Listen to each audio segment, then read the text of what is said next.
Bruce DuMont back, and if a third time is a charm, Dr. Carter Malthusian is with us. Doctor, are you there? I'm here. Do you hear me all right? Yes, we hear you. We may not see you, but we hear you, and it's your words that are very important to our audience this evening. We thank you very much. As I mentioned, you were a senior advisor to the head of the Joint Chiefs of Staff, General Joseph Dunford, from 2015 to 2019. You're a graduate of Oxford, and you were with the State Department for many, many years, and you've written basically the history of U.S. involvement in Afghanistan. I will ask the question for the third time. Tell us what you think should be happening in Afghanistan regarding the United States in the next, let's say, 2 weeks. In the next 2 weeks, the first thing that comes up is the responsible removal of the civilians and such that need to leave the country. We need to make sure that that no harm comes to them and that forced protection is good.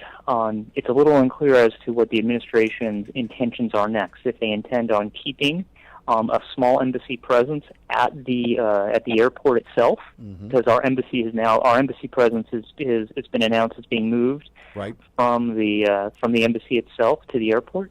So if they keep that, what we should then be looking to doing is completing the processing of the people who would work with us, and so that they can come to the United States. Part of that would be, of course, negotiating with the Taliban to make sure that they will allow the folks that have worked with us in the past to come into the airport. And frankly, that's an unknown. It's really unknown what the Taliban are going to let us do or not let us do. I mentioned I mentioned in the last hour in describing the circumstance there is, and again, there is, at least my numbers hopefully are correct. There's 80,000 former helpers and their families, 18,000 of which are interpreters. And they are now sprinkled all over the country, which is where they were doing their work for the United States. And then, they obviously have maybe other jobs as well. So the challenge to them is to get from a province that's 300 miles from Kabul and get to Kabul. And that you have this going on in 75, 80,000 with different people. Is that a fair assessment of what you think is going on insofar as these people they almost have to sneak out of their own homes to get to safety, to get back to the United States or some friendly nation? Yeah, speaking honestly, it's probably a little bit worse than that. Oh, wow. They need to get to those places to Kabul, and it's unlikely that the Taliban are going to be too interested in letting them do that. And then, once they're at Kabul, there has to be some kind of process or agreement in place with the Taliban that they're going to let people onto the airport to go and get flights to the United States or Qatar or Kuwait or wherever the staging grounds are going to be. And I think it's possible, but that depends on some hard negotiation. It depends on us willing to put our foot down that we want that to happen. It depends on us keeping those forces in place to allow that to happen. So I think when it comes down to it, it's that we have some hard strategic choices to make. And we also have there is no ID card that they're carrying. We don't know. Somebody could be showing up at the airport and said, I helped the U.S. for 15 years, and it would be pretty difficult unless there was a person with a U.S. uniform on that happened to work with that person. They could be blowing smoke about what they did or didn't do. So that's absolutely a possibility. There's a few things they can do to mitigate that. The people that are going to be coming on flights, they should have had submitted some kind of paperwork already. Okay. And so there should be some kind of log that they've submitted the paperwork, and then that should match their ID card, which is called a Tazkira. Now, that's not perfect because a Tazkira may or may not have the right photograph on it, may be forged. People often have the same names. People often don't have last names in Afghanistan. So these are all complications that would make it very difficult. But yeah, that gets to the point that actually removing all of the people out would be a very difficult task. One last question, then my other guests in studio want to question you. The president has sent in 5,000 additional troops. If a short-term goal became that we're going to preserve and secure the Kabul airport so that we can deal with these 80,000 friends of the United States that have to be processed, Would that be doable? I mean, if you're surrounded by the Taliban, would there be enough forces, U.S. forces, that really could secure the airport? I don't want to overstep too much as a civilian and not a military officer. Yeah.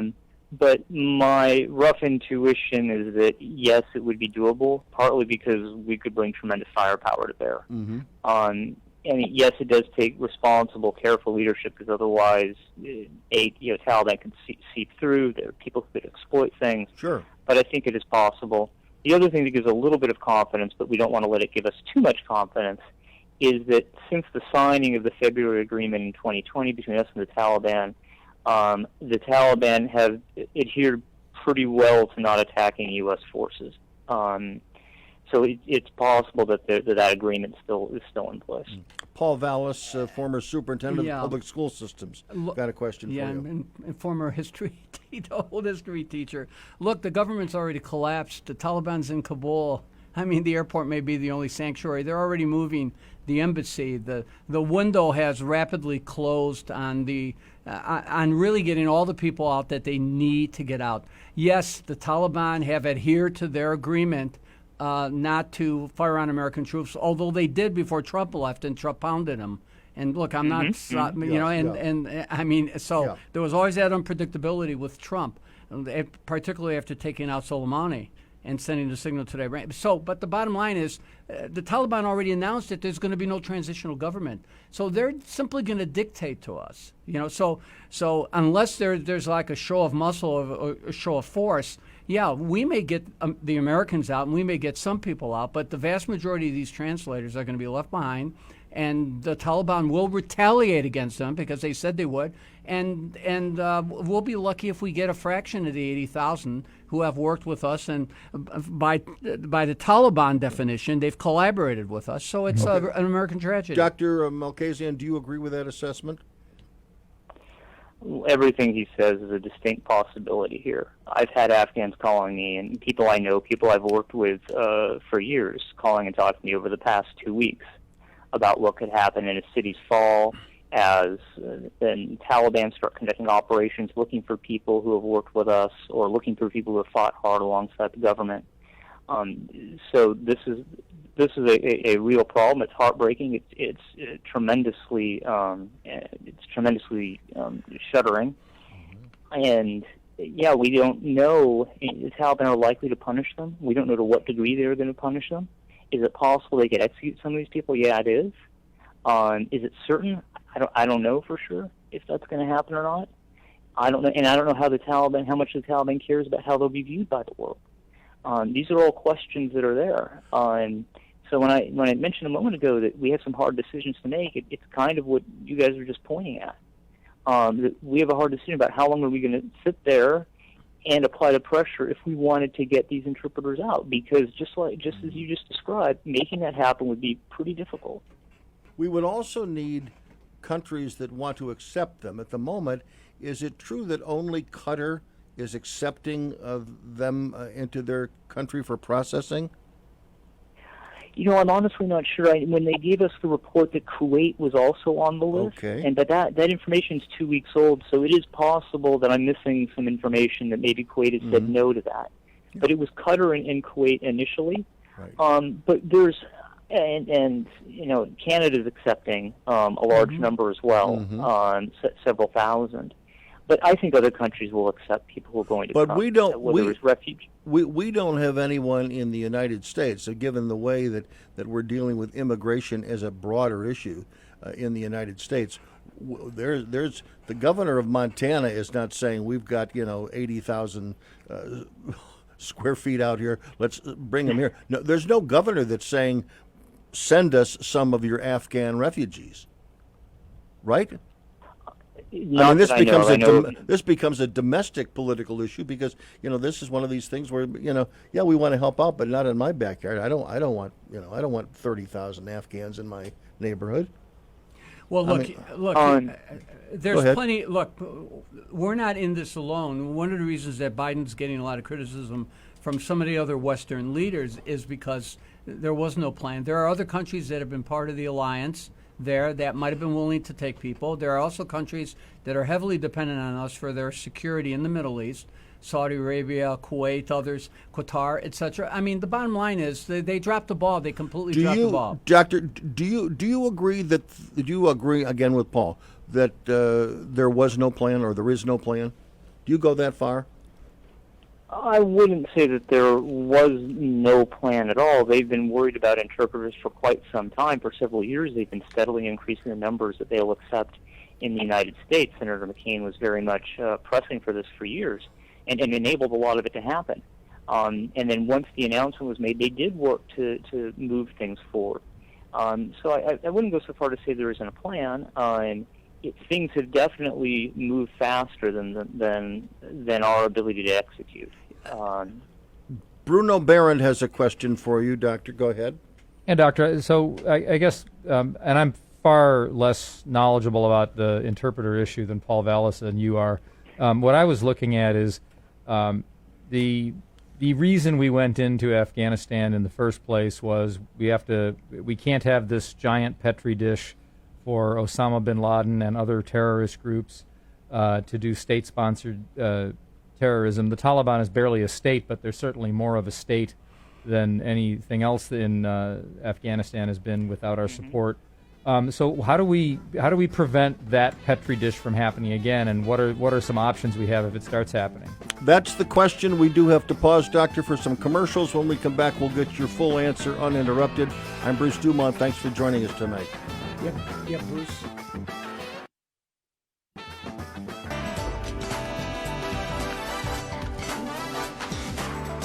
Bruce DuMont back on Beyond the Beltway. Our guest on the phone is Dr. Carter Malkesian, and he is was Special Assistant for Strategy to the Chairman of the Joint Chiefs of Staff, General Joseph Dunford. From 2015 to 2019, he's written numerous books on conflict zones, including Afghanistan and Iraq, and his newest book is The American War in Afghanistan. That's a history, and again, that is available if you want to know the whole history about where it all started, and goes back a long, long way, but right at the moment, we want to know how far it's going to go in the future. So I've got a couple more questions about how the Taliban survives. Paul Vallis was saying that China wants to be friends with them, and obviously there are other nations that will want to be friendly with them as well. But right now, who are the most supportive entities or countries to the Taliban at the moment, Doctor? So Pakistan has been the most supportive entity for the Taliban. Now, that's not to say they're controlled by Pakistan. They aren't. They're independent. But Pakistani security forces and certain presidents have admitted that they've allowed Taliban to remain there, that they've at times given some level of support. Mm-hmm. We're still not actually sure about what the actual full level of support is. But I think it's pretty fair to say that the Taliban would have had a great deal of trouble existing mm-hmm. under our pressure if they weren't able to go to safe haven in Pakistan. Other countries that have been giving some amount of support. Iran has given some amount of monetary and probably military support over the past few years, but at a very reduced, very, very small level. Iran's a country that traditionally has relations with other elements in Afghanistan, other ethnic groups like the Hazars, who are Shia. And in the past, Iran almost went to war with the Taliban in the 1990s. So it's unclear now how much they're really going to have friendship with them. They were kind of funding the Taliban to be a thorn in our side. And that appears to be the same thing Russia has done. Whatever support Russia has given is probably less than Iran or Pakistan, but you remember all the information about the bounty mm-hmm. Right. that had come out some months ago. Now, what Russia is going to do now, are they going to maintain, are they going to recognize Taliban, or are they going to treat them differently? Hard to say, but Russia also, like Iran, has relations with a lot of different groups in Afghanistan, and they have a lot of interests there. And how much they are in favor of the Taliban doing whatever the Taliban please, or the Taliban causing problems on the international scene, that remains to be observed. Doctor, when people hear the term the Taliban, okay, it's not a country. What exactly is it? The Taliban is a movement. I think that's the best way to describe them. And it's a movement that started in the 90s. and it was built upon religious leaders, often from the villages, and often students that are going to religious schools called madrasas. And the Taliban was able to mobilize and recruit lots of students and lots of other Afghans to get their movement going. It first started in Kandahar, and they were eventually able to take Kabul. And at that point, they became the Taliban Emirate, or as they call themselves, the Islamic Emirate of Afghanistan. So if you'd ask the Taliban what they are, they would not say they were a movement. They would say that they are the government of Afghanistan, that they were pushed out by the United States, and that they've always been the government, and now that they're now, and I expect them to say soon, we're back. We're the Emirate of Afghanistan. That's what we are. And who funded them? Again, clarify who funded them in the past, and how do they operate within? What is the economic and the environmental aspect of Afghanistan as a country that those natural resources? How are they used, and does Taliban control all of them? Well, at this point, they pretty much do control all of them. Okay. The Taliban got money. I mentioned some of the other countries they get money from, but that's probably not the majority of their funding. They're going to get money from some small amount of money also from international donors, and then also they'll be getting money through taxing things going on the roads or taxing things through the customs posts. So that'll be another source of money. When we were in Afghanistan, they would also spend some amount of time taxing our projects and conducting other taxes on the economic activity that was going on to raise money. How important? Okay, I'm sorry. How important are the poppy fields to the future of the Taliban and the future of their ability to prosper? So poppy is I think where they get the majority of their funding from. They tax the poppy at various points. They help smuggle the poppy. They don't produce heroin in Afghanistan, or at least the amount that they produce is very small. That gets produced elsewhere. But poppy is by far the most lucrative thing they do, and it's important beyond just the money that they are getting from it. They get supporters. They get local people to support them, because a poor farmer can grow poppy and can have a livelihood. And in retrospect, why didn't the United States destroy the poppy fields?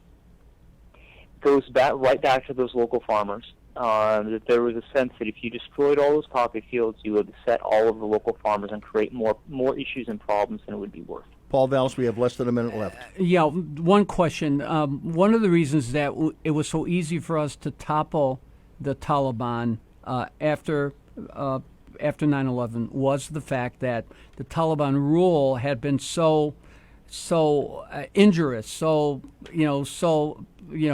punishing, that there was a lot of discontent within the country, particularly among many of the tribes and things like that. Do you see history repeating itself? Not us going back in, but are they going to be able to subjugate that country? 30 seconds. Go ahead, Doctor.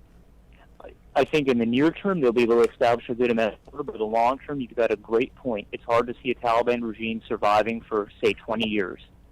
It's just they're going to have a lot of problems. It's Afghanistan. Yeah, exactly. Dr. Carter Malkasian has been joining us this evening. The American War in Afghanistan: A History.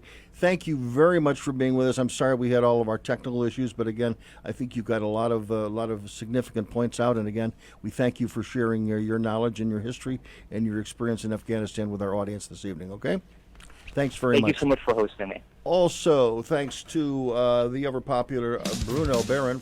Nice to see you back with us again. Paul Vallis, always nice to have you share your witticisms and your intellect and your wit with us, and also your many areas of expertise. I'm Bruce DuMont. Thanks very much. Frankie Rodriguez helped make this program possible. Until next week, this is Bruce DuMont. Good night from Elk Grove Village, Illinois.